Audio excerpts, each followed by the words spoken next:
కాదు, సంఘముగా, సంఘాన్ని సేవకునిగా నేను నిన్ను కొన్ని ప్రశ్నలు అడుగుతాను, వాటికి నువ్వు సమాధానం చెప్పాలి. తరువాతనే నీకు బాప్తిసం. మొట్టమొదటిగా, యేసు ప్రభు వారు ఈ భూమి మీద జన్మించి ఆయన మరణించింది కేవలం నీ పాపాలు కడగడానికని నువ్వు నమ్ముతున్నావా? ఓకే, మొదటిది. రెండవది, ఆయన మరణించి తిరిగి లేచిన విధానంను బట్టి పరలోక రాజ్యానికి నిన్ను చేర్చడానికి ఆయన ఒక్కడే అర్హుడని నువ్వు నమ్ముతున్నావా? నమ్ముతున్నాను. ఓకే, దేవుడు.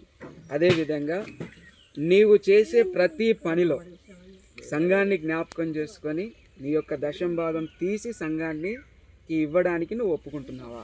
ఒప్పుకుంటున్నాను. Very good.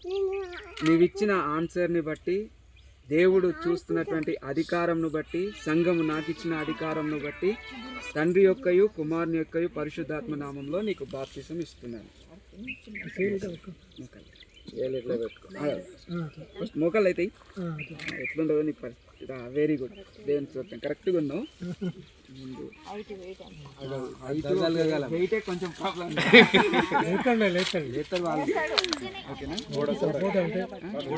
పాట ఎత్తండి.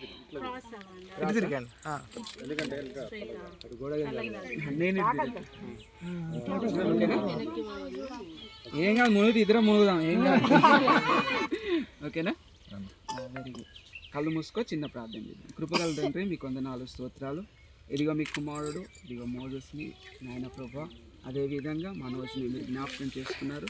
సిద్ధపాటులో మొదటి భాగంగా నాయన ప్రభా, ఇదిగో మనోజ్కి బాప్తిసం ఇస్తూ ఉండగా మీ ఆత్మతో మీరు నడిపించున్నాను.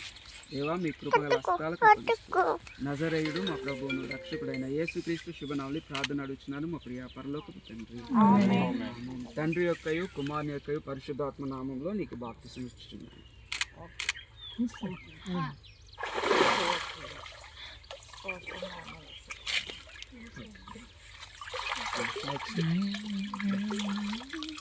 సైడ్కి కావాలి.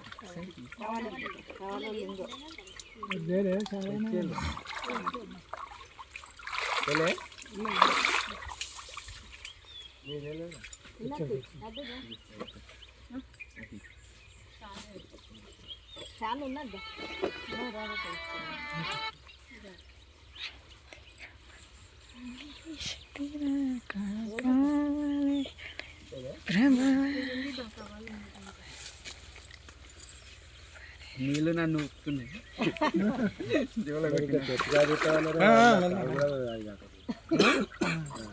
అది మనిషికి కూర్చుంటే దుడ్డు కూర్చుంటే దారాలే